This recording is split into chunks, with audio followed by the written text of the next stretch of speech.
Bienvenue sur mon podcast Live from the Heart. Je m'appelle Anne-Claire Méret. Ça m'a pris des années de guérison, de thérapie et de coaching, mais j'ai finalement retrouvé le chemin de mon cœur, qui m'a mis sur la voie de la prospérité dans tous les domaines de ma vie.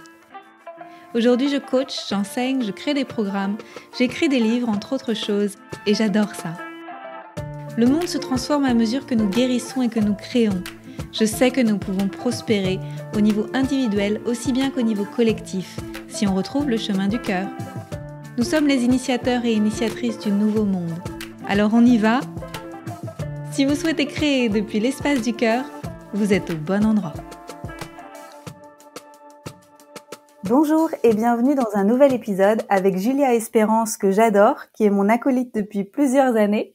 Ensemble, on a co-créé un programme qui s'appelle Décolle, qui a déjà vécu 5 saisons. Et Julia fait beaucoup de choses dans sa vie, et pas seulement de décoller et aider les gens à décoller, mais aussi beaucoup d'autres choses qui sont très importantes au niveau de la libération des choses qu'on a à l'intérieur de nous, qui sont plus cachées, qui sont plus difficiles à explorer. Et c'est de ça qu'on va parler aujourd'hui. Bienvenue Julia. Bonjour Anne-Claire et merci de m'accueillir une nouvelle fois, une troisième fois dans ton podcast. Et merci pour cette introduction. J'ai beaucoup aimé la manière dont tu m'as présentée. Merci à toi de revenir. Alors si les personnes veulent écouter plutôt ton parcours et ce qui s'est passé sur ton chemin de vie et comment tu as commencé plus à écouter ton cœur et puis aussi des choses en relation avec les entrepreneurs, je vous invite à aller écouter dans la saison 1, l'épisode numéro 12 et l'épisode numéro 32, parce qu'aujourd'hui, nous allons parler d'autre chose. Oui. Donc aujourd'hui, oui. Donc aujourd'hui, on va parler, je poursuis l'introduction, on va parler d'hypnose. Et pourquoi on va parler d'hypnose ? Parce que effectivement, en parallèle des activités que j'ai d'accompagnement des thérapeutes et des professionnels du bien-être dans leur développement d'activité et dans leur communication, je suis en parallèle hypnothérapeute depuis 1 an maintenant, un peu plus d'1 an. Bon anniversaire. Merci. je souffle ma bougie en direct. Et donc, j'ai ouvert mon cabinet il y a 1 an, tout simplement, à Montreuil, à côté de Paris. Et donc, je reçois des patients pour des séances, pour des consultations d'hypnothérapie. Et c'est de ça dont on va parler, il me semble, aujourd'hui, Anne-Claire. Oui. Donc, toi, tu as choisi un parcours qui est différent de ce que d'autres ont fait, comme par exemple, moi, j'étais d'abord accompagnante et puis j'ai commencé à aider les entrepreneurs du bien-être. Toi, tu as aidé les accompagnants entrepreneurs du bien-être et tu t'es dit, mais moi aussi, c'est possible pour moi et j'ai envie d'apprendre telle nouvelle technique et tu t'es lancée dans l'hypnose. Oui, en gros, c'est ça. C'est ça, ouais, c'est exactement ça que j'ai fait. Je pense que les 5 premières années, parce que je suis à mon compte depuis 5 ans à peu près, où où j'accompagne toujours les professionnels du bien-être, les thérapeutes, ça m'a permis de découvrir des pratiques, des thérapies, et de choisir celles qui pourraient me correspondre déjà pour moi personnellement. Et puis inconsciemment, je pense d'aller dans cette nouvelle direction-là et d'ajouter une nouvelle casquette, une autre casquette, et donc celle d'hypnothérapeute. Pourquoi l'hypnothérapie ? Qu'est-ce qui s'est passé ? Est-ce que tu l'avais déjà rencontrée, cette pratique, en tant que cliente ? Oui. Oui, je l'avais rencontrée en tant que patiente, du coup. Et ça a été une sorte de révélation, peut-être que le mot est fort, mais non, je crois que j'aime bien ce mot, une révélation pour moi, de percevoir qu'en fait, et on a tous la capacité à porter un autre regard, à changer de lunettes, un autre regard sur ce qui se trame à l'intérieur de nous, de voir les situations sous un autre angle, de voir des émotions sous un autre angle aussi. Et grâce à cette pratique, j'ai pu découvrir un peu plus comment je fonctionne et surtout me détacher. Je pense que c'est ça qui a été le plus important, essentiel pour moi, pouvoir me détacher un peu de des filtres, des conditionnements, de croyances, de tout ce qu'on nous a inculqué et appris et qui, des fois on se met dans un moule et qui ne nous correspond pas en fait. Et on devient une tarte. Voilà. Alors, ça me fait penser forcément, comme je sais que tu es aussi coach, tout ça tu l'avais déjà vu en partie avec le coaching, la déprogrammation des croyances et puis changer de perspective, etc. Et l'hypnose, du coup, ça te permet d'aller dans d'autres espaces qui sont moins conscients. Oui, exactement. Et c'est en fait, et c'est aussi pour ça, que j'ai voulu m'y former. Maintenant que t'en parles, je refais les liens. Déjà, quand j'ai voulu aller me former à l'hypnose, c'était une sorte d'appel intérieur. Hein. Je savais pas trop pourquoi je voulais le faire, mais je savais qu'il fallait que que je le fasse. Et après, il y avait cette envie, bien sûr, d'aller déprogrammer des choses à un niveau plus inconscient, parce que par moment, on peut comprendre, conscientiser qu'il y a des croyances, qu'on a des croyances, mais c'est pas pour autant que dans la matière et dans l'action, on arrive à changer quelque chose dans la pratique. Et l'hypnose, en fait, c'est un état donc de conscience modifiée qui permet de créer un dialogue entre notre part consciente et aussi toutes ces parties inconscientes et sans le filtre du mental. Et donc d'aller changer des mécanismes, des automatismes, des stratégies de protection, d'aller réactiver aussi des ressources. Et donc tout ça à un niveau inconscient. Et pendant longtemps, dans ma vie, moi, il y avait toujours quelque chose qui était plus fort que moi. Je savais que par exemple, je me faisais des films, par exemple. Je vais prendre un cas concret. La première fois que je suis allée consulter, c'est parce que je faisais je sais pas, c'était pas forcément des crises d'angoisse, mais en gros, il y avait une situation qui créait des scénarios catastrophes chez moi, et je savais que c'était des scénarios catastrophes, que c'était pas réel, que peu probable que ça se passe, mais c'était plus fort que moi. Il y avait une situation qui les déclenchait et qui me mettait dans des états pas possibles. Et je sais plus pourquoi je disais ça. Les effets que tu as eus après. Voilà, et donc ça m'a permis de entre guillemets, de désactiver ça. Et ce côté, c'est plus fort que moi. Génial. Est-ce que tu peux expliquer pour les gens qui n'ont jamais vécu une séance d'hypnose, à quoi ça ressemble ? À quoi ça ressemble ? Alors, ça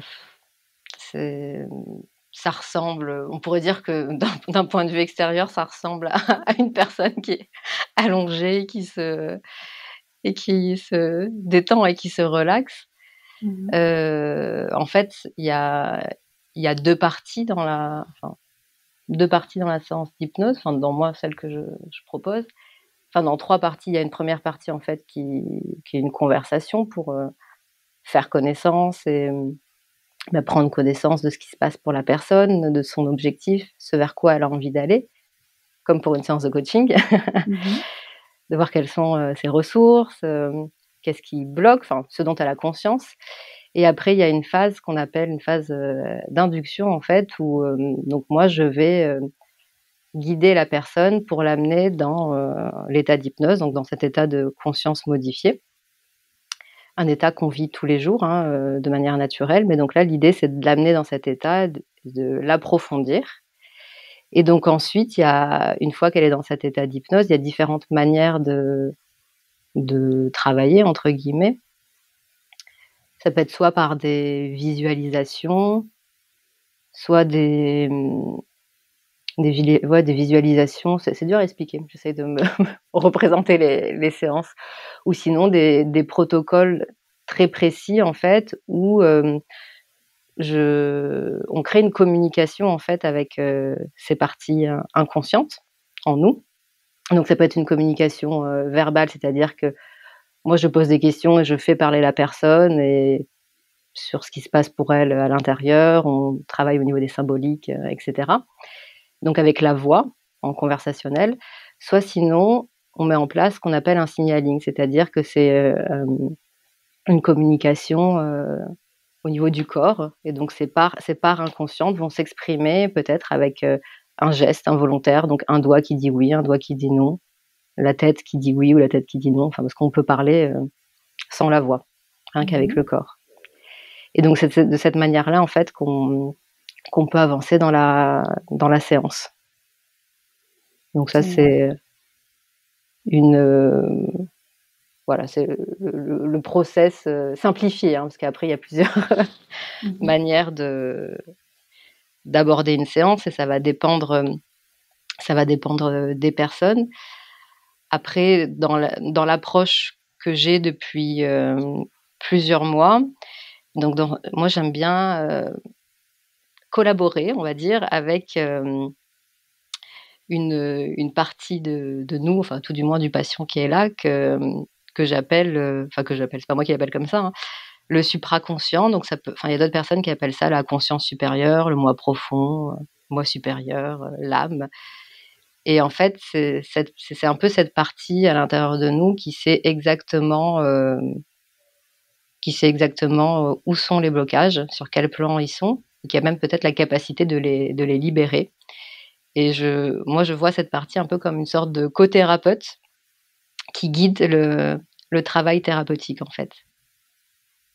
Donc, et qui nous permet d'aller vraiment explorer les origines de la problématique du patient, qu'elle soit à un niveau émotionnel, mental, physique ou spirituel également. Donc, voilà. Quand on dit qu'on a toutes les réponses en nous, c'est ça, c'est d'aller les chercher. Oui, c'est ça. En fait, elles sont. Enfin, toutes les réponses, oui, sont en nous. Et après, moi, c'est ma croyance. Hein, c'est la manière aussi dont j'envisage la thérapie que je propose, mais qu'effectivement, il y a une partie de nous qui a les réponses. Et justement, donc en hypnose, on peut créer cette connexion avec cette partie-là de nous-mêmes et aller explorer ce qui a besoin d'être exploré sur différents plans. Est-ce que tout le monde a accès? Est-ce que tout le monde peut vivre ça, ou est-ce qu'il y a des gens qui résistent? Je sais pas comment le dire autrement. Bah écoute, moi je pense que tout le monde peut tout le monde peut vivre ça. Enfin, pour le moment, j'ai pas non plus des années derrière moi de pratique, quoi, mais pour le moment, j'ai pas eu de personnes avec qui ça n'a pas pu se passer, qui ont résisté, entre guillemets. Donc c'est quelque chose qui est à la portée de tout le monde. Après, il y a un cadre, je pense, qui est peut-être propice pour que ça se produise, pour que la connexion se produise. Et dans ce cadre, il y a, je pense, la relation de confiance entre moi, par exemple, et le patient ou la patiente qui est là. Et je pense aussi, ce qui est important, c'est l'intention que chacun y met. Donc moi, d'aller de créer cette connexion et au niveau du patient, voilà, qu'il y ait cette ouverture aussi et cette envie de se connecter à cette partie d'elle-même. Ouais. Et à changer aussi, voilà. Il faut qu'il y ait à la base, mais ça c'est pour n'importe quel type d'approche de l'hypnose, hein, c'est qu'à la base il faut qu'il y ait une volonté quand même de changement, consciente, ou de guérison. Est-ce qu'on a besoin de tout conscientiser, tout comprendre pour pouvoir changer, se transformer? Ou est-ce que ça peut se vivre à un niveau plus subtil? Alors, j'explique ma question, c'est parce que moi, je sais qu'en hypnose, j'ai tendance à m'endormir. Je suis pas endormie, mais je suis dans un état de conscience modifié, et quand je reviens, j'ai l'impression d'avoir dormi. Est-ce qu'on a besoin de tout porter à au mental conscient, tu vois, pour comprendre? Ou est-ce que c'est OK si ça se passe dans un autre espace? Selon moi, on n'a pas besoin de tout comprendre pour qu'il y ait un changement. En fait, s'il y a quelque chose s'il y a une prise de conscience que tu dois avoir, qui est importante pour toi, tu l'auras à un moment donné, donc soit pendant l'hypnose, soit après. Mais c'est pas forcément obligatoire et nécessaire pour qu'il y ait un changement. Okay. Donc, Ça on peut répond faire la sieste. Oui, on peut faire la sieste, c'est ça. Bah, c'est une sieste, hein, de toute façon, l'hypnose, enfin, cet état-là, c'est un état dans lequel on se régénère. Et puis, où on est vraiment, enfin, moi, les personnes disent ça à la fin, bah, c'est marrant, c'est comme si j'étais ici et pas là en même temps. Bah, c'est exactement ça. C'est ça, c'est de l'hypnose. Et après, c'est pas facile de mettre des mots là-dessus, d'expliquer cette sensation, enfin, les ressentis. Enfin, le mieux, c'est de l'expérimenter pour le comprendre, Ouais. de le vivre. Et dans l'hypnose plus connectée, alors c'est pas les mots que tu as utilisés, mais moi ça m'a donné l'impression d'être en connexion avec mon higher self, tu vois, une version plus sage c'est ça, de moi. oui. C'est ça, oui, voilà.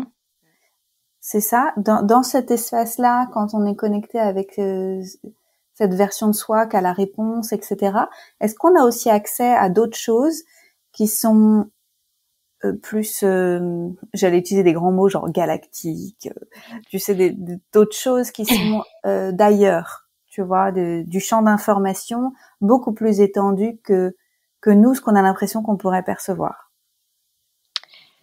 Oui, enfin oui, je dis oui d'un ton assuré. Bah oui. Mais j'ai pas non plus toutes les réponses, mais en fait, dans ce que parce que après, moi j'ai vécu en tant que patiente sujet ce type d'hypnose, donc après je peux parler de mes ressentis. Et après, bon, ce qui se passe pour mes patients, je le vois de l'extérieur, mais malheureusement je suis pas avec eux à l'intérieur, parce que des fois j'aimerais bien voir et ressentir ce qui se passe pour eux.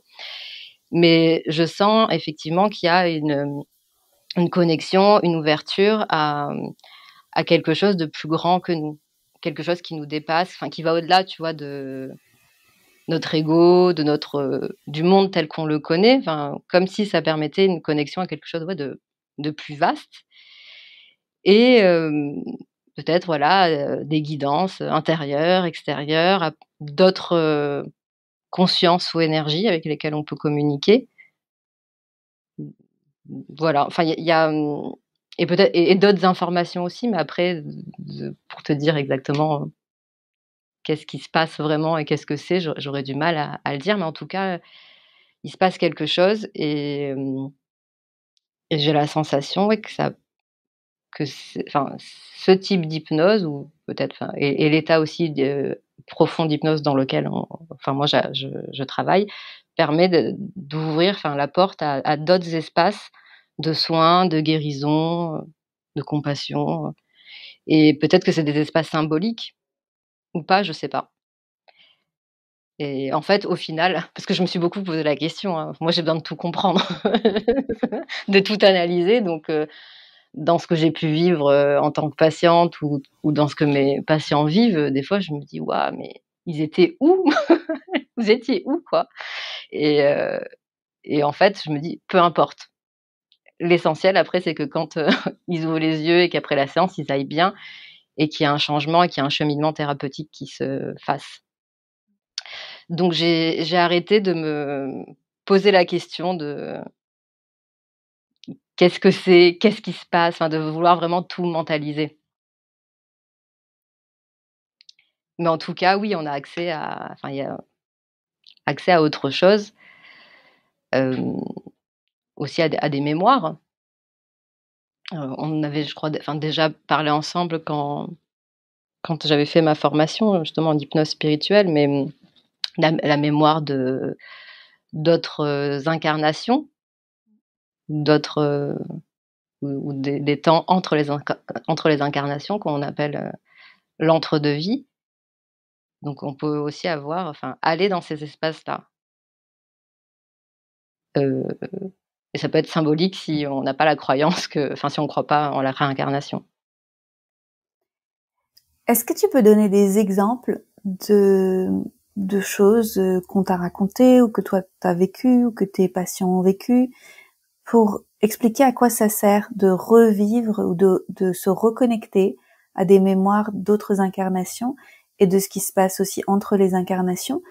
Qu'est-ce qu'on ramène dans cette vie-là qui peut nous servir? Alors, En fait, de manière générale, enfin, le fait de ce que j'appelle, enfin, de faire des régressions, que ça soit des régressions dans cette vie-là ou dans d'autres vies, c'est un levier, enfin, thérapeutique. En fait, ce qui permet d'aller à l'origine, du problème qu'on a ici et maintenant dans le moment présent.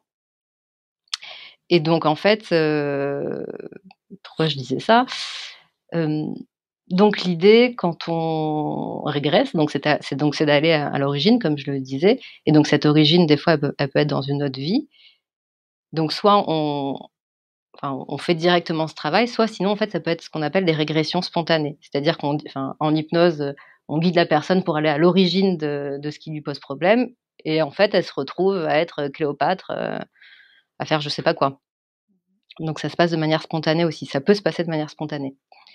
Et en fait, l'idée, avec ces régressions, c'est de revivre l'événement, qui est à la cause du problème qu'on a dans cette vie, et donc de revivre l'événement pour libérer, faire descendre la charge émotionnelle.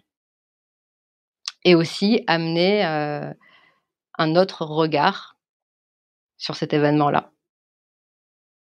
Et en même temps, donc on peut aussi, ramener, les ressources, de la personne que l'on était dans cette, autre vie, on peut les ramener dans le moment présent. Mais l'idée, c'est il y a plusieurs manières de travailler d'ailleurs en hypnose spirituelle ou enfin en hypnose régressive, mais l'idée majeure, moi, comme je le pratique, c'est de faire revivre, les choses pour, faire baisser la charge, les tensions. Est-ce que les effets sont immédiats? Immédiat, je pourrais pas. Ça dépend. Enfin, dans ce que j'ai pu observer, dans ce type d'approche, d'approche plus spirituelle entre guillemets, les personnes repartent avec. En fait, les sensations sont tellement ouf que, les sensations, les ressentis, les images, qu'elles repartent souvent avec quelque chose qui les porte et qui les guide ensuite. Alors ça peut être soit une prise de conscience, mais souvent c'est comme, je sais pas comment le dire en fait, comme une énergie, une force, une image, enfin quelque chose auquel elles peuvent se reconnecter ensuite, et qui leur apporte ce dont elles ont besoin dans le moment présent. Mais après, je pourrais pas dire voilà, c'est immédiat ou pas immédiat. En fait, ça dépend vraiment des gens, et ça, c'est peu importe, le type d'hypnose pratiqué. Enfin, de ce que j'ai pu observer. Ouais. Voilà. Et puis après, tu disais oui, ce qui se passe dans l'entre-deux-vie, dans cet espace-temps-là. Donc là, ça peut être, l'idée, ça peut être de rencontrer sa famille d'âme, de comprendre un peu mieux nos choix d'incarnation, notre mission, d'avoir plus de recul sur ce que l'on vit ici-bas. Moi, personnellement, ça a été ma plus belle expérience hypnotique. Jusqu'à présent. C'est une régression, cette régression-là.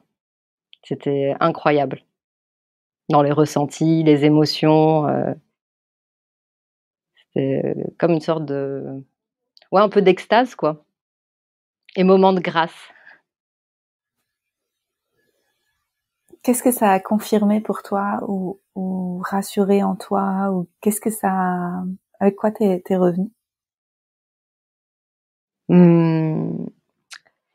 Ça m'a permis de comprendre, d'apaiser d'apaiser quelque chose, une situation que je vivais, je vivais mal, avec laquelle j'avais des difficultés.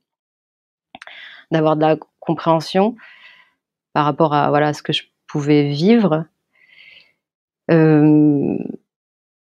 Et puis après, ça m'a connectée, et souvent, j'essaye de me reconnecter à ces sensations, enfin à cette émotion, à ce moment, ça m'a connecté à une sorte de foi. Foi que c'est foi dans la vie, quoi, que je suis sur le bon chemin. Et ça m'a apporté aussi un peu plus d'éclairage sur ce que je faisais ici. J'étais pas que là pour enfiler des perles. Oui, parce qu'on pourrait se dire que la vie, c'est une succession d'expériences un peu aléatoires, un peu chaotiques, qui fait pas de sens. Mais dans le grand ordre cosmique des choses, de pourquoi on est là, combien de fois on est revenu sur cette terre et toutes les expériences qu'on a eues au-delà des expériences incarnées, etc. Finalement, tout fait sens. Oui, bah oui. Enfin, moi, c'est ma vision des choses, hein, c'est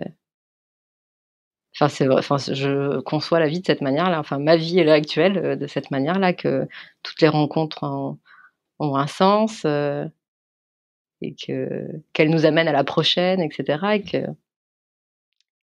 et voilà, qu'il y a pas trop de hasard là-dedans. Et j'aime bien après, prendre de la hauteur et regarder dans le rétroviseur et avec plus de recul et de voir, ce que chaque étape de ma vie a permis, que chaque rencontre a permis. Ouais. Même les choses difficiles. Oui, même les choses difficiles. Ça, c'est rassurant, de voir qu'on peut tirer de la sagesse de toutes les choses difficiles par lesquelles on est passé. Oui, oui. C'est pas facile à faire à l'instant T. Mais voilà, en laissant passer un peu le temps, on voit les choses différemment. Et aussi, ce que j'aime bien aussi dans l'hypnose, hein, qu'elle soit spirituelle ou pas, enfin, ça permet aussi cette prise de hauteur, de regarder les choses de beaucoup plus haut. Ouais. Est-ce que les gens viennent te voir surtout quand ils sont en crise, ou est-ce qu'ils viennent te voir par curiosité? Jusqu'à présent, non, ils viennent me voir, en crise alors, pas par curiosité, il y en a très peu qui viennent par, curiosité. Non, ils ont tous un «problème» entre guillemets, non, une problématique. Un truc qui gratte. Voilà, un truc qui qui gratte, des fois, il y a vraiment des trucs qui grattent d'ailleurs, des démangeaisons. Non, mais non, il y a pas beaucoup les gens viennent avec une demande de changer, une demande de changement, de changer un état, une situation, voilà. Et après, c'est assez varié dans les demandes que j'ai. Il y a quand même une base commune de stress et d'angoisse Ouais. qui après crée différents types de comportements ou pathologies. Puis après, il y a des choses un petit peu plus légères, mais j'en ai pas tant que ça d'ailleurs. Style, préparer un événement, ce genre de choses. J'ai ce type de demande, mais pas beaucoup, quoi. Ouais. Du coup, ça m'amène à une question quand tu as dit préparer un événement, j'ai pensé à préparer une naissance. Tu vois, de la naissance de tout ça. Est-ce que en hypnose spirituelle ou en régression, est-ce que vous voyez tout ce qui est en lien avec pourquoi on s'est incarné, qu'est-ce qu'on vient faire là, comment la graine est plantée entre guillemets, tu vois? Ça, c'est abordé? Oui, on peut aller l'explorer, justement dans cet, espace-temps, entre les vies, justement de voir, pourquoi on a choisi, ce corps, cette vie, ces parents-là. Donc c'est des choses qu'on peut aller explorer, et puis après on peut aussi, faire une régression et ça je le fais régulièrement, jusque, dans le ventre, au moment où en tant qu'embryon, et voir, ce qui s'est passé, ce qui a été ressenti à ce moment-là, et renforcer les choses à cet instant T de la vie. Génial. Moi, j'ai l'impression de connaître quand même pas mal de gens autour de moi qui se battent avec les cartes qui leur ont été données, tu vois, qui sont pas en paix avec les cartes qui leur ont été données. Et j'ai comme l'impression que ça devrait faire partie du cursus scolaire, tu sais. C'est que en grandissant, ce serait beau qu'on passe par ces étapes-là d'acceptation d'être pleinement incarné et de comprendre ce qu'on fait là, et on perdrait moins de temps. Oui, bah oui, c'est sûr. C'est sûr qu'on gagnerait du temps. Après, bah, effectivement, bah, tout le monde se pose pas la question. Enfin, j'ai l'impression. Hein. Ça dépend, les milieux. Voilà, c'est ça, dans notre milieu de décolleurs. Oui, dans notre milieu, oui. Bien sûr. Ouais. Comme tu fais toujours du conseil tu es coach aussi pour les entrepreneurs, est-ce que tu as des entrepreneurs qui viennent pour parler de leur blocage? Est-ce que tu as aussi des gens qui viennent pour travailler cet angle-là de je suis bloquée dans ma boîte, je comprends pas, j'ai l'impression que ça appartient pas à cette vie, c'est autre chose, ça vient d'ailleurs, je sais pas comment le débloquer. Alors, j'ai des oui. Enfin, pour répondre à la première question, oui, j'ai des personnes donc qui sont dans le même milieu que nous et qui viennent avec cette demande effectivement, bah, qu'il y a quelque chose qui est bloqué quelque part, enfin avec ce sentiment d'être bloqué à un moment donné, dans le décollage ou on va dire dans le développement de l'activité. Après, il y en a certains qui ont la sensation que ça vient j'aime bien, que ça vient d'ailleurs, enfin que ça vient de plus loin. Mais le plus loin, donc ça peut être quelque chose de transgénérationnel ou plus loin, donc d'autres vies. Et en fait, ben, on explore ça pendant la séance et moi, je fais ça avec mon allié, donc avec cette conscience supérieure, ce supraconscient, et je pose la question en fait. On joue au détective en fait enfin j'ai vraiment l'impression de faire ça en séance pour voir où est-ce que ça bloque, où sont les blocages, et bien sûr après d'aller les dénouer. Et dans ce que je peux observer, c'est que bon, on avait un peu parlé d'ailleurs dans notre masterclass, c'est que enfin, il y a pas généralement, il y a pas une cause. Il y a plusieurs causes au problème et au blocage que l'on peut ressentir, qui sont sur différents plans. Ouais, c'est multifactoriel, mais Ouais. on est tellement habitué à avoir un problème, une solution. Oui, bah là, c'est c'est un peu voilà, c'est sur différents plans. Enfin, dans ce que j'observe.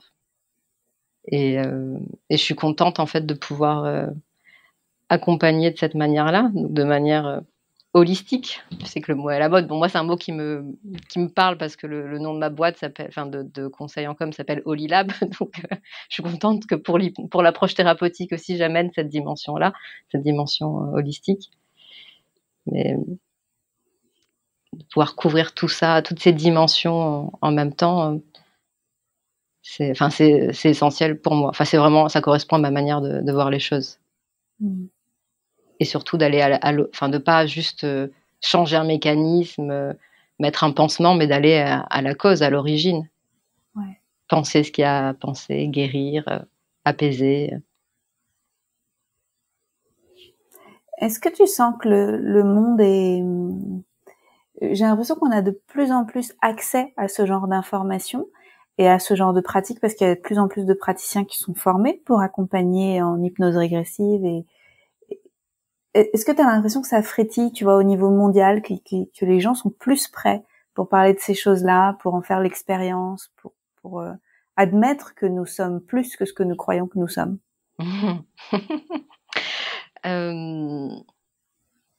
J'aurais du mal à le dire. Après, des fois, j'ai l'impression que je suis un peu biaisée, moi, par le milieu dans lequel j'évolue, parce que j'ai l'impression que tout le monde est très ouvert à ça. Mais en fait, j'ai été plutôt surprise en ayant des conversations avec des personnes qui sont pas dans le milieu du développement personnel, de la spiritualité, du bien-être et du soin, de voir qu'il y avait en fait déjà cette ouverture-là et qu'ils avaient cette carte du monde. en tout cas, j'ai l'impression qu'il y a quand même une envie une quête de sens, donc. Ouais. De mettre plus de sens, de trouver du sens au quotidien, à ce que l'on vit, à nos activités.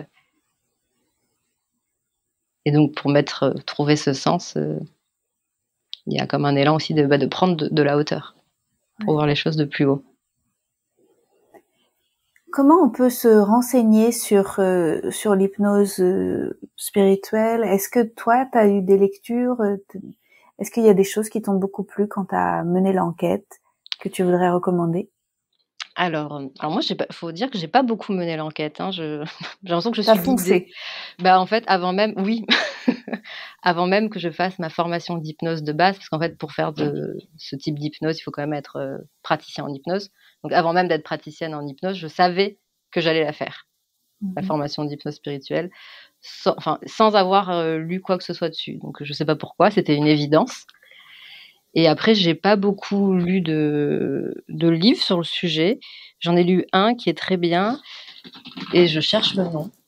Et je cherche autour de moi si je ne vois pas le livre. Où est le livre? Je n'ai pas le nom. Je n'ai pas le nom en tête. La personne s'appelle Irène, je crois. Okay. Peut-être qu'on pourra mettre la référence en bas du podcast. Mais c'est une hypnothérapeute et psychothérapeute, en fait, qui raconte ses séances et en fait, qui explique qu'au départ, à aucun moment dans ses séances, elle suggère d'aller faire quelque chose dans des vies passées. Elle suggère juste d'aller à l'origine du problème. Voilà. Et en fait, ce qui se passe dans ces séances, c'est que les personnes se retrouvaient dans d'autres espaces-temps, à d'autres époques.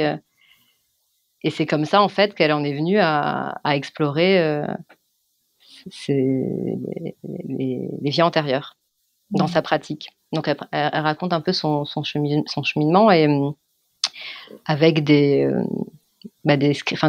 retranscriptions de séances. Génial. C'est comme Dolores Cannon, en fait. Oui. Qui est tombé un peu par hasard parce que c'est ça, voilà. L'hypnose classique. Mais en fait, c'est ce qui est intéressant. Enfin, moi, c'est ce qui m'intéresse. J'aime bien lire ce genre de parcours parce qu'il y a un côté, ça rejoint mon côté peut-être ancré, très carré, qui a besoin de comprendre des choses et un qui est un peu plus haut, quoi, ailleurs, perché, on va dire.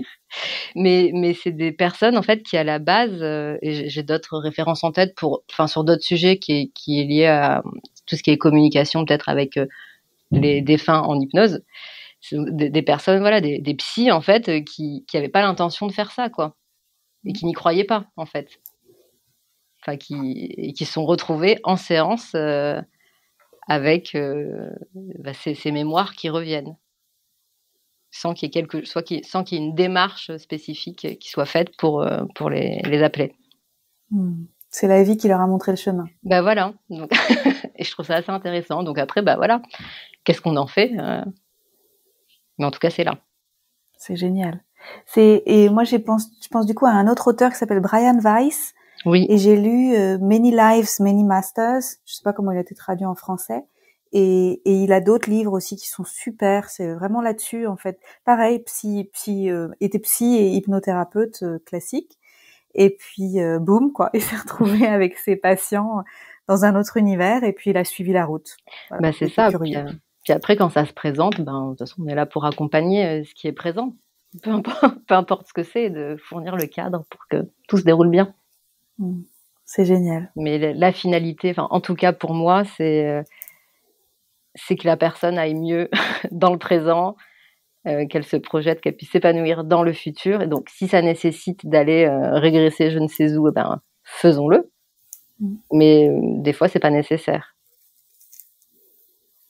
Et ça se discute, ça se voit, ça se ressent, ça s'explore, voilà. Mais...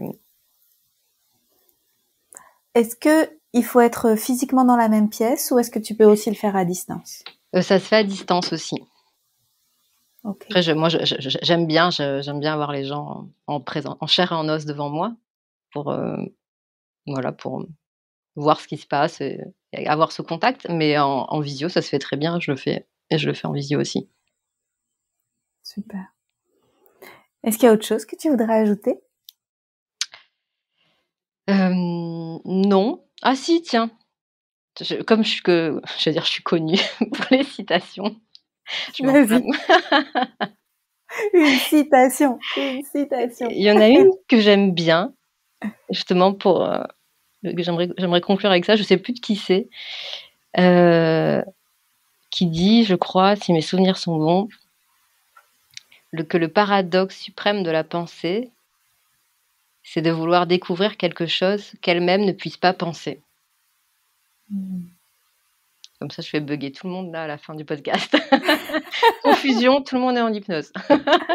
Oh, ça me plaît parce qu'en fait, finalement, l'hypnose spirituelle, régressive, ça nous amène dans des espaces qu'on a du mal à saisir avec la tête. C'est ça, qu'on peut pas saisir. Et puis bon, bah voilà, puis à un moment donné, il faut arrêter peut-être de vouloir saisir et moi j'ai envie de continuer de croire en tout ce qui est extraordinaire et que tout est possible, même si je comprends pas les choses, parce que si moi j'y crois pas, en fait, la personne allongée sur la table, elle pourra pas non plus vivre le changement et croire que c'est possible. Génial. Merci. Merci à toi. C'était super. Comment on fait pour travailler avec toi, prendre rendez-vous, se renseigner auprès de toi?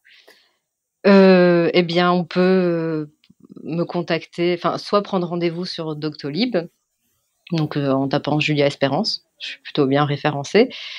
Voilà. Sinon, j'ai un site internet aussi, www.juliaespérance.com, et après on peut m'appeler aussi, tout simplement. Je sais pas si je lâche mon 06 en podcast. Si tu as envie. Je peux aller 06. Vas-y. Prenez note. 06 17 26 19 67. Super, c'est noté. Voilà, et puis après je suis sur les réseaux sociaux, pour m'écrire un message, un mail. Généralement, on trouve rapidement mes coordonnées. Ouais. Est-ce que tu as dit où était ton cabinet? Oui, la mairie de Montreuil, à côté de Paris, sur la ligne 9. Voilà, si vous voulez aller en face à face avec Julia, sinon de toute façon en visio, c'est très bien aussi. Oui, ouais, exactement.